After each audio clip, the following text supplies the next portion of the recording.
So today I'm going to begin a lecture, and this is a research lecture. So this is basically based on a talk which I gave at one of these workshops here on vehicle health management. And in this talk I am going to cover the use of technologies such as neural network, Kalman filters and fuzzy logic, as well as certain aspects of data cleaning which are required as a prerequisite of using these estimation or pattern recognition methods.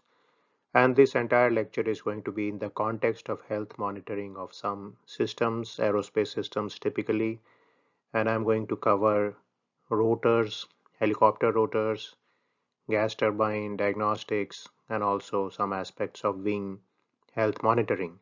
So again, the objective here is not to go very deeply into any of these issues because I have cited various papers which you can read to go deeper or some books, but I'm going to cover these topics at a high level so that you can understand basic aspects of these topics and how you can do research in this area.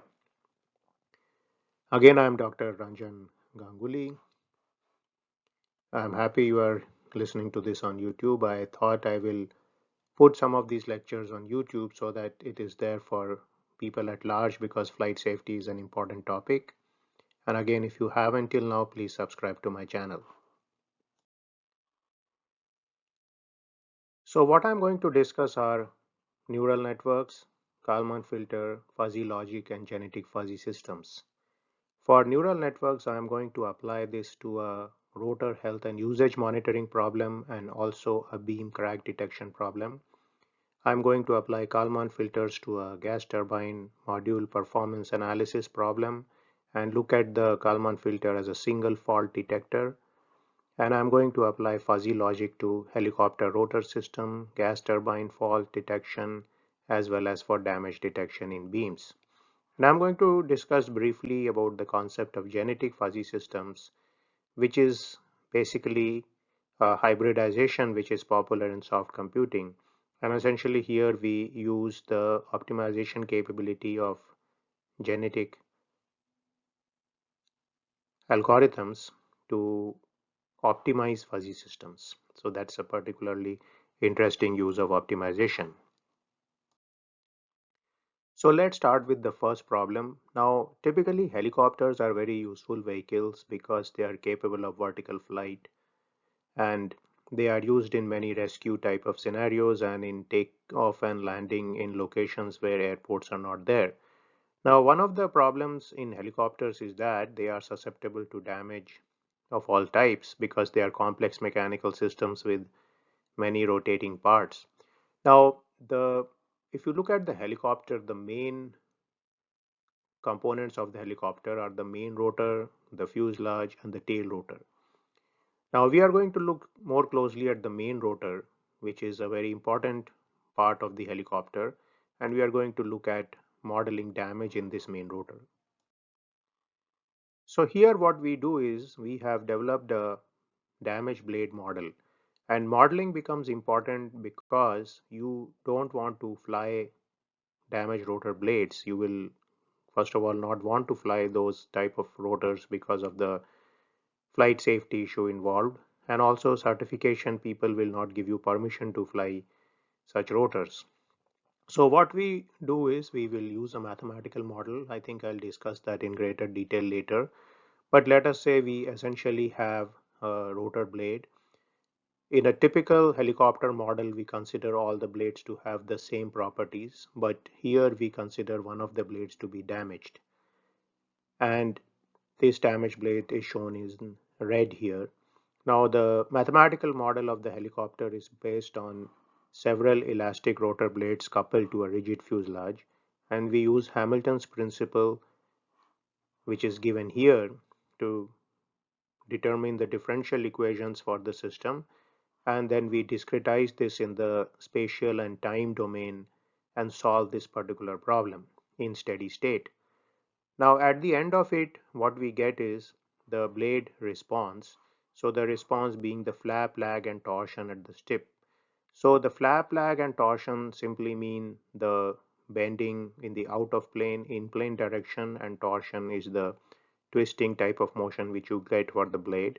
And also we consider the rotor hub loads, which are the three forces and the three moments which act at the rotor hub. So these are the indicators of damage. Now, as soon as one of the blades is damaged, you are going to get certain changes in the response and load behavior. The response of the damaged blade is going to be different from the different undamaged blade. That is something which you can measure in flight. And also the vibratory hub loads are going to be different than in a typical undamaged rotor blade. Now, this information is given in this paper quite a long time before, part of my postdoctoral work. So we'll start there and we'll move forward. So here we are going to consider a particular vehicle here, the SH60. And what I have done here is that I have quantified the tip, flap, lag, deflection, torsion, forces, moments in terms of negligible, moderate, and significant, because we don't want to give too much importance to the absolute value of numbers, but we want to classify them in more general terms. That's less than 0.25 inch is negligible, between 0.25 and 0.5 is moderate, and greater than 0.5 is significant. Similarly, we have classified torsion in degrees, forces in terms of pounds, moments in terms of pound inch, and we use the symbol here. Negligible is given by this tilde, the moderate is the small circle, and significant is the large circle. And in this particular helicopter, we have modeled a series of damage. Some of these damages are modeled by change in the mass of the blade. For example, moisture absorption, which takes place in a typical composite blade, would involve the mass of the entire blade going up slightly. The loss of trim mass would involve a local reduction of mass. We have modeled damage, lag damper, chord-wise imbalance, cracks, and so on. Crack stiffness defects are all modeled using changes in the stiffness properties at local regions or in larger regions of the blade. And also we have modeled free play in pitch control and lag damper and friction in the different hinges. So details of these are there in our paper. So now what we are going to do is we are going to study the impact of all these damages on the rotor system behavior, which are the flap, lag, torsion, and the hub forces. So instead of giving actual numbers, what we do is we draw something known as a diagnostic feature map of the response. So here you see the damages given here, and here this is the delta change in the lag response, delta change in the flap response, delta change in the torsion response, and also the change in the phasing. So we are considering both the changes in the amplitude and the phasing. Now you can see that, let's take any of these, for example, the first damage here. So what happens is the zeroth or the steady component has a significant positive change. The second harmonic has a significant negative change. And the second phase harmonic has a significant positive change. Like that, you can consider all of these. So the 0 is steady, 1 is the first harmonic, 2 is the second harmonic, and so on. The small o is a moderate change, the tildes are negligible changes, and the capital O is the significant change. Similar diagram I get for the vibratory hub loads. Now remember, when you have a helicopter which has no damage in its blade, all the blades are similar, then essentially you get the 4 per rev motion for a 4-bladed rotor. So of course, because there is a damage present here, you get various types of harmonics in the vibratory loads. You also get significant changes in the 4 per rev sometime from the baseline value. So again, there are significant changes, there are moderate changes at places, and so on. Similar thing is obtained for the vibratory hub moments. Now, very often these kind of diagnostic charts or diagnostic feature maps could be used by people to figure out the different damages which are possible in a particular system. But it is more convenient to use some kind of pattern recognition method to look at these complicated pictorial presentations. So one of the best ways is to use a neural network. Now here I am going to define a very basic neural network which is still very powerful. So this is an example of a neural network. You typically have some neurons present here. These circles are the neurons and there is a lot of connectivity between the neurons.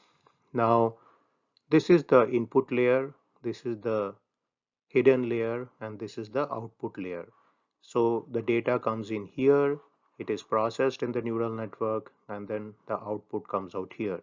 So essentially the neural network maps an input pattern to an output pattern, and it acts as a universal function approximator. Now as far as these hidden layers are concerned, traditionally nonlinear neurons were used, and these are examples of sigmoid functions. So this function looks something like this. It is very well differentiable, continuous, and so on. So essentially you can consider a neural network as a kind of multidimensional curve fit where these sigmoids are used as some kind of basis functions, and so essentially they map the input to the output once you present them. So what we did here is a kind of supervised learning. So essentially we introduce the damage in the rotorcraft simulation. We fly this vehicle at a certain flight condition using certain controls given by the pilot. We get a system response. We add noise to this system response. And then we train neural network A for damage detection and neural network B for damage quantification.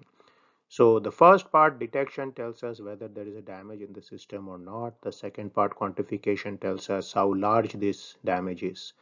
And one of the important things here is that you should add some noise if you are using simulated data, because this typically improves the robustness of the neural network. You can then also test the neural network with noisy data which was not used to train it.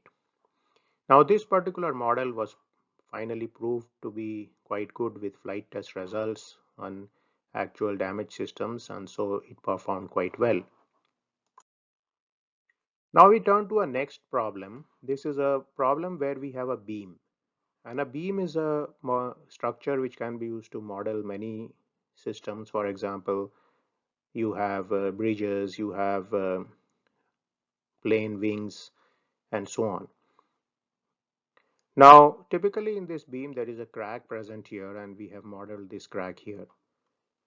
Now what happened is that we look at a very fundamental measure of this problem, which is the natural frequencies of the system. So here I have the first, second, and third frequency, and we have the crack location and we have the crack depth on this side. So we see that there is of course variation in the frequency by crack location as well as crack depth, and we can see in some way that the crack depth is possible to capture by using the first frequency, that's the crack depth direction, and as far as location is concerned, these three frequencies should be sufficient.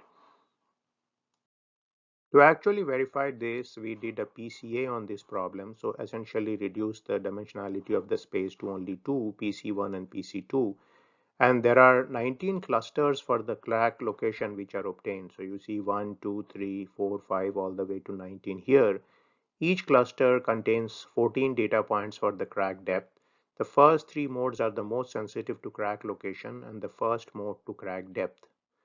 And this essentially also told us what we saw physically is that if we consider the first three modes, these are going to be best in terms of finding damage and locating damage in this particular beam type of structure. And PCA is very useful in getting information from a lot of data. It essentially does a feature extraction, and then you can use it to find exactly what are the measurements you should use for your actual problem in terms of pattern recognition. So now we switch to one more problem, which is the problem of damage in composite rotor blades. Now nowadays helicopter rotor blades are typically made of composite materials. Composites show complicated progressive damage growth. For example, you have damage as a percentage of life. So you initially have a damage known as matrix cracking, then you have something known as debonding delamination, and finally you have fiber breakage here. Now, matrix cracks are inserted into this composite damage model by changes in the ABD matrices in composite laminate. So these are the main matrices in composite theory which essentially govern the stiffness behavior of composites, and we use a particular model where these delta changes are deducted from these matrices, and these are the changes corresponding to matrix crack. And matrix crack is present because you have a composite here, you have these different layers here of composite, and then you have these cracks being present here at a certain distance here. So it's known as the matrix crack density. So we did a lot of modeling in terms of how to model this damage. Again, like I mentioned before, you do not want to fly actual vehicles with damaged rotors and so on. So when matrix cracks start saturating, you get a local delamination. So again, this is modeled by using a material degradation factor here based on a strain ratio. We also modeled the fiber breakage by using this matrix here where dF is the fiber breakage degradation coefficient, and again the ply stiffnesses due to delamination are given by these particular values here, which are put into this. So again, these are all developed from micromechanics in conjunction with some experimental data. And so we took this model of composite damage and plugged it into a helicopter code. So the helicopter code is based on the same method which we discussed before. It's essentially a non-linear model of rotor blades attached to a rigid fuselage, each blade undergoing flap, lag torsion, and axial displacement. And we solved the equation given by this equation here. So you can clearly see this is a differential equation, and essentially the interesting part about this is the forcing function is motion dependent, which is typical of rotor systems, and all these things are dependent on time, which is psi here, that is the periodic time given by the rotor going around the azimuth. Now the composite rotor blade cross section is modeled using Vlasov theory, which essentially gives us a fully populated stiffness matrix here. So this is a typical airfoil section, and this airfoil section is then being reduced to this form, and this form is then being fed into this equation here. So mathematically this all looks very simple, but I will tell you that it involves thousands of lines of Fortran code to do this problem, or maybe if you are doing it in C or C++, something like that, you will have a similar amount of code. So you would probably need tens of thousands of lines of code to simulate this problem. So now once we have simulated this problem, what we saw is that as the damage builds up in the rotor blade, the stiffnesses decrease. So this is the flap, this is the lag, this is the torsion stiffness. And you can clearly see the stiffnesses are going down. The first part is matrix cracking, the second part is debonding delamination, the third part is fiber breakage. And essentially, through the use of these models, we can simulate the fact that the blade torsion response, for example, would go up with crack density and so on. So modeling lets you do a lot of these things and study damaged systems before you get any permission from people to fly them. And in many cases, of course, you cannot fly them, such as in flight vehicles. So now let me just give you a preview about how we use fuzzy logic for this problem. Before that, let us look at this whole field of damage detection. So frequently you hear of words such as diagnostics. Diagnostics essentially implies issues such as detecting damage, locating damage, and quantifying damage. And prognostics involves predicting remaining life and maintenance action. Now, this damage detection problem is complicated by uncertainty in the model as well as in the measurement. So, this is a part of life.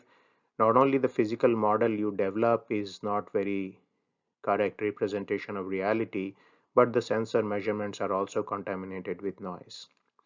Now, various pattern recognition techniques have been developed to address these issues: neural network, fuzzy logic, genetic fuzzy system, Kalman filter, and some of these we are going to study today.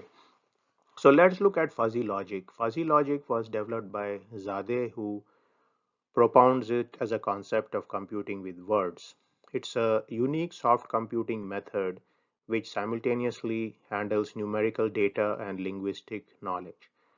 Now, what we do here is that we let these delta values come into a fuzzifier, delta being the difference between the undamaged and the damaged system. We have some rules here residing in this system here. So these rules are taken and then we match this data to these rules. And then we have a defuzzifier which actually tells us what is the damage, where it is present, how big the damage is, and so on. Now, one of the problems of fuzzy logic is that it is hard to develop rules for the system, and very often we need to get the help of experts to develop rules, and we may not find experts in problems which we have never encountered before, such as having a damage in a rotor blade and so on. So, one of the ways to computerize this whole system is to develop a process of maximizing the success rate with simulated data. So for example, here I am trying to maximize the success rate of this fuzzy system. So this is the number of times you have detected a damage correctly and C by total number of times you have tested into 100. So essentially the percentage success rate is maximized for the standard deviation of these fuzzy sets with various design variables using a noise model. So this is a process which we used in some of our papers and it led to this book here which you can download from the internet, I think. And so this is known as a genetic fuzzy system, and essentially what it does is the process of rule generation is facilitated by the use of the GA. So here is an example of finally using this system on the rotor blade damage detection problem. So you can see you have undamaged, then you have small damages taking place in matrix cracking, then you have fiber, then you have debonding, delamination, and then finally at that point we have removed the blade. We don't want to go into the fiber breakage region. So we correlated this to actual life consumption of the blade. So here you see it starts with 100% life is remaining, and then at this point slowly life keeps getting consumed and 38% life is left. And we use this model by Mao and Mahadevan here for composite. So this is the damage which takes place with respect to time, T being final time, and these parameters which are there are actually obtained from some physical testing. So this is a typical phenomenological model, which is a way of saying that it is a complex curve fit which is obtained from experimental data. And for composites, this curve fit works out quite well if you are trying to model the damage phenomena. So again, in all these issues, we need to bring in the damage model into the simulation so we can predict the growth of the damage and the remaining life. That's the issue of prognostics. So this is the outline of how this damage detection method is developed. So it includes damage modeling of the composite, phenomenological damage model which we just discussed, how much life is consumed, the composite rotor blade, the measurements taken in terms of responses and vibratory loads, then developing a delta value or change from undamaged and damaged, showing it to the genetic fuzzy system, and then finally physics-based damage prediction as well as residual life prediction. Now, how you deploy the system is you have the rotor blade here, you have various deflections and strains coming into this thing. You compare the data obtained with the undamaged blade data, get the delta value, which is the change in the measurement compared to the non-damaged blade. Yes, put it in the genetic fuzzy system, and this should give you the physical damage, the residual life, and then you have prognostic and what is the maintenance action you should take. So this is the basic goal and thinking behind a health monitoring system or a structural health monitoring system or a health and usage monitoring system. So now we switch to a new system, which is the gas turbine. And the gas turbine is actually an extremely complex device. It is one of the most complicated devices out there, but we are going to try to simplify it. So essentially there is a fan in front and the air comes in, it is compressed. Then it is further compressed in a low pressure compressor and a high pressure compressor. Then the air is combusted here. It's burned with the fuel air mixture. Then it is expanded out here in a high pressure turbine and a low pressure turbine. And essentially this produces power. So that's the basic outline of a gas turbine. So what we are going to do is we are going to only look at certain aspects of measurements and how to detect damage in gas turbines. And we are again going to look at measurement deltas, which are changes from the undamaged scenario. From the damage scenario, we are going to develop some data smoothing methods because that is very important. Before you are subjecting any data to pattern recognition or estimation, it's always good to clean this data up from noises and outliers and so on.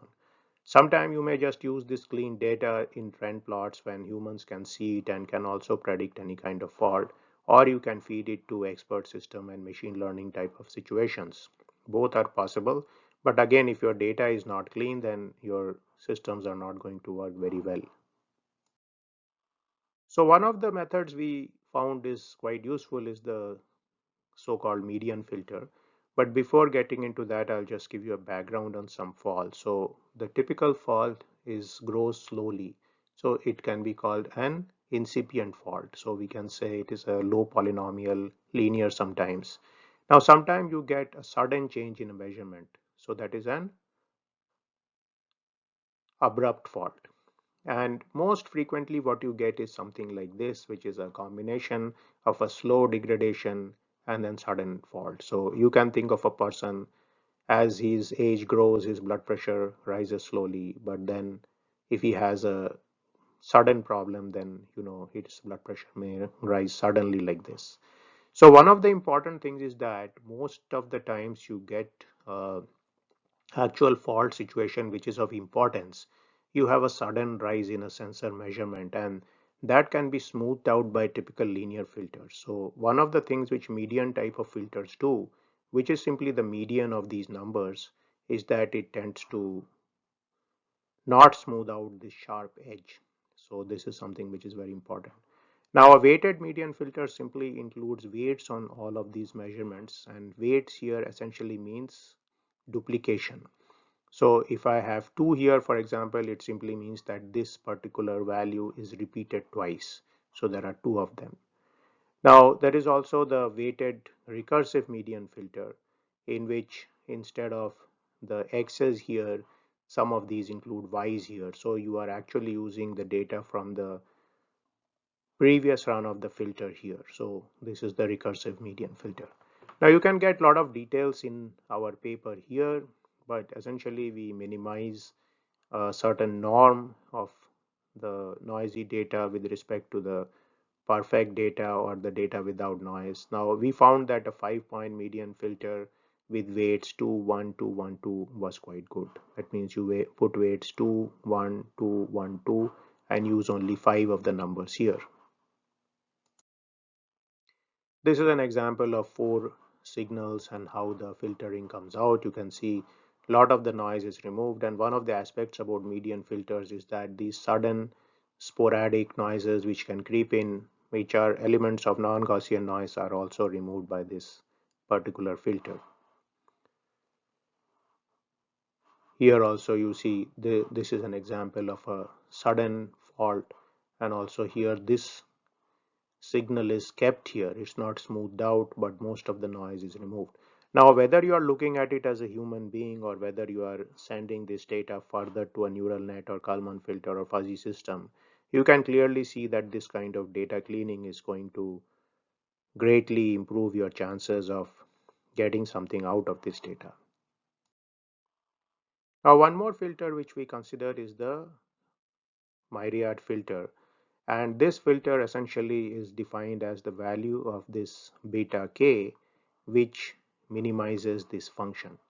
So this is a somewhat more complicated filter, but this is good for cleaning data which is of a transient nature, whereas the previous one was more for steady state. And again, we found that if you have a typical model which is telling you what is the desired data or a good data, then the Myriad filter does a good job in performing data cleaning, and I would recommend it can be used for many different situations also. So in this paper we have shown how it can be used for gas turbine condition monitoring, which is essentially removing noise from noisy signals.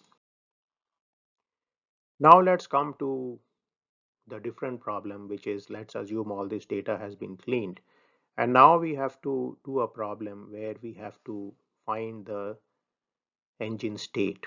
So now state is often used as a word which means that what is the current situation of the system. So for example, this is a schematic diagram of the gas turbine. So you have the fan, you have the low pressure and high pressure compressors, you have the high pressure and low pressure turbine, you have some measurements here, the rotor speeds, you have fuel flow, you have the exhaust gas temperature.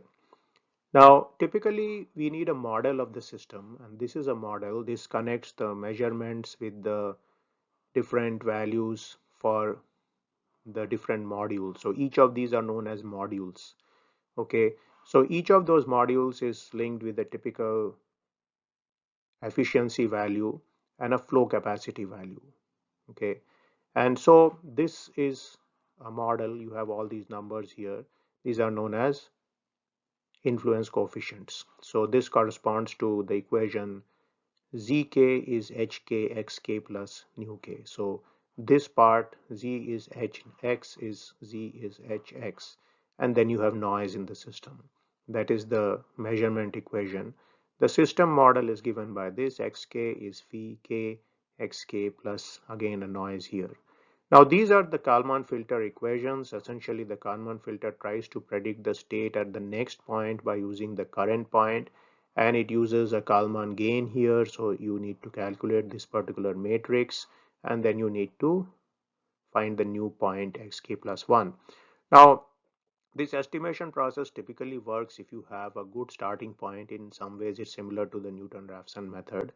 But many of these matrices need to be provided by you. For example, R would contain the measurement noises, Q would contain the process noises, H of course is known, the influence coefficient matrix, you need to know that, and so on. Some of these matrices are also built as time progresses, so you can start out with I and then build it.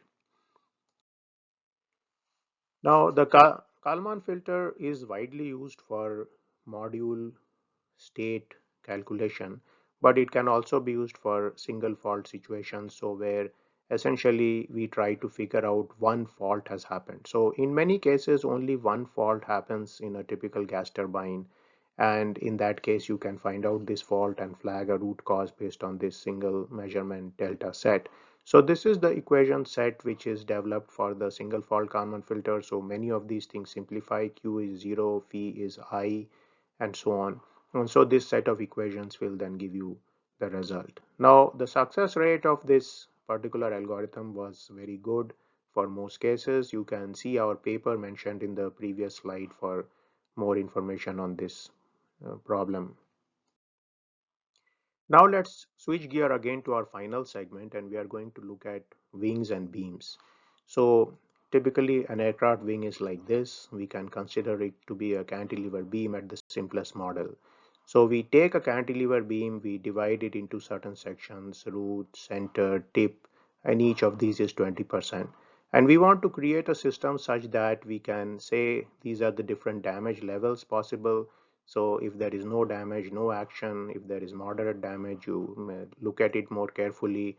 If you have a severe damage, you need to be very careful. So that's some kind of action which is going to help a maintenance person take better care of this particular wing. So to model this damage, we develop a damage parameter D, which is a percentage reduction in the stiffness at a particular location, and we look at mode shape curvatures, which are essentially obtained using central difference formulas by using the data measured at the different nodal points. Now, what we do is we use a fuzzy system to match the measurement changes to system faults, and changes in the first four modal curvature vectors and measurements are represented by this Z vector here, and the outputs are typically going to be damage faults at the 5 locations here. More data about this whole modeling is given in this particular paper. So essentially, this is the measurement coming in, the curvature vector, this is the damage. I want to know where exactly is the damage, and once that has been found, we can use some kind of non-destructive testing method to find more about the damage. So we use Gaussian fuzzy sets. So again, the fuzzy sets are essentially just classifying numbers into some kind of words. So for example, negligible set would have a midpoint near 0, and I would use the symbol n. Very low is at 1, I use the symbol VL, and so on. So this is negligible, very low, low, low, medium, medium to very, very high. And these are the changes in the measurement deltas here. So instead of using actual numbers in fuzzy logic, we simply use some kind of word here. And so what this does is, right at this stage, it tries to bring down the level of noise in the system, and also it helps to fuzzify the noisy effects which may be there in the input data. So a typical rule looks like this. For example, if you have moderate fault at root, if this change is medium, this change is medium, this is medium high, this is medium high, this is low medium, this is low, and this is low, and this is low, then you have moderate fault at root. So these are some of the ways the fuzzy logic system classifies your damage. More details are given in our paper here. So I will show it pictorially because it will come out much better. Now let's say there is an undamaged state. No damage is present. So you see all these changes are simply very low. So these are the node numbers which are distributed throughout this entire beam or wing here. And essentially what it is telling you, there is very low change in all these measurements. If I do a slight damage at root, I see some of these have started changing. So for mode 1, there is no change, but for mode 2, I see some of these have gone to medium, low, low, medium, and so on. I further go to moderate damage at root. Now I start seeing changes throughout the 4 modes. So I see low, medium, I see medium presence here, I see low, medium, and all. So again, this is a pattern. Each of these things are a pattern. So there is uh, a damage here. This is the pattern. Very suitable for fuzzy logic, but you could also use any kind of neural network or different methods here. This is more severe damage at root. Now you see all these are coming here. You are seeing quite a significant change in many situations. Here you even see a high value coming in here. At tip, of course, tip is going to be hard to detect. So you see that tip is again hard to detect. Mode 1 doesn't show much change, but mode 4 is probably needed here. The higher modes are required when you have damage at the tip, but even then it's quite sensitive and quite hard to detect. So this is a basic outline of the success rate of this method. So you see the success rate at different level of noises. The noises are increasing here. These are the damages present, the slight damage at root, moderate damage at root, severe damage at root, all the way to severe damage at tip. Success rate of this fuzzy system was exceptional. As the noise went up also from 0.1 to 0.2, the success rate does not come down much. So that is something which is very good about fuzzy logic as well as neural net type of methods. So this was a brief outline of some of the research we have done on this particular topic, which I had presented in this conference and workshop also. Again, you can get more details in some of the books here. One of these is more focused on rotor and beams, which is the genetic fuzzy system one, and this one is largely focused on gas turbines, some of the signal processing methods we discussed today, as well as some of the fuzzy logic type of methods and so on. So I would like to say that this research was funded by various people and various institutes and universities where I have worked. And I would also like to acknowledge all these people with whom I have worked with for a long time on this particular problem. So some of them on the helicopter rotor problem, some on the gas turbine problem, and some later on the beam problem and the rotor problem. So again, I hope you enjoyed this particular lecture. This was a foray into putting technical lectures on the channel, and I hope this will help you get started off on some of these methods, whether it's neural networks or Kalman filter or fuzzy logic, and you will be able to use some of these in your research. If you are interested, you can of course look at the papers. If you do not have the papers, you can either put a comment on my channel, I can send them to you, or you can also check out ResearchGate where these papers are typically there. And once again, if you have not done till now, I would certainly encourage you to subscribe to my channel and also to like my videos so that I keep getting motivated to make more videos, and also you can take a look at them and get them as soon as they are put out. Thank you very much for watching till now. I will see you in my next lecture.